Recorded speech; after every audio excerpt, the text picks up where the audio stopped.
শীতের সন্ধ্যা পিঠা না হইলে কি চলে? আসসালামু আলাইকুম, ওয়েলকাম টু মাই চ্যানেল তাসনিমাই লাইফস্টাইল। আশা করি আপনারা সকল ভালো আছেন। আলহামদুলিল্লাহ আমিও ভালো আছি। আজকে বানাইমো কদম ফুলি পিঠা। আমি নাইকল নিয়েছি 2টা কুরচাইয়া, তারপরে দিছি মরচা গুড়, তেজপাতা, দারচিনি, এলাচি দিয়া নারকেলটারে বিরান হরিলছি। তারপরে সকালে উঠে চাউল ভিজাইছিলাম, সারাদিন ভিজছে। এরপরে 3টার সময় তুললা একটু ফ্যানের নিচে শুকাইয়া ব্লেন্ডার করে নিয়েছি। কইরা যে সুন্দর করে পাইছে, পরে করছি। করার পরে বেশ করে মানজানি লাগে, মানজাইছি। মানজানি পরে একটা ডুয়ো তৈরি হয়েছে। হওয়ার পরে ছোটো ছোটো করে লিচি বলিনছি, বললে একটারে গোল করে বাটির মতো শেপ দিয়া, এরপরে বাটির ভিতরে একটু নারকেল দিয়া সব সাইড বন্ধ করে লিয়েছি।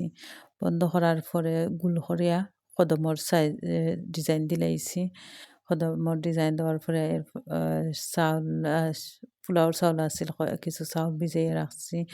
চাউল 1 ঘন্টা ভিজাইয়ার পরে তুলিয়া রাখিছিলাম। ও চাউল উপরে লাগাইলাম, যাতাই একটু লাগাইয়াছি। লাগানোর পরে তখন সব আমার লাগানি হয়ে গেছে। এখন দিলাইমু সিদ্ধত, একটা ডেকো গরম পানি বয়াইছি আর কেদার মাঝে দিলাইলাম সিদ্ধত। দেওয়ার পরে দেখুন কত সুন্দর হয়েছে। কত সময় ঘন্টাখানিক ফাঁক দেওয়া হইব। ফাঁক দেওয়ার পরে রেডি হয়ে গেছে আমার কদম পিঠা। দেখতে যেমন লোভনীয়, খাইতেও খুব মজা। আর সন্ধ্যার একটা নাস্তা ওই একটা কথার কথা আছে নানি, দেখতে যেটা সুন্দর, খাইতেও একটা বালা। তে আর সকল বালা থাকুন।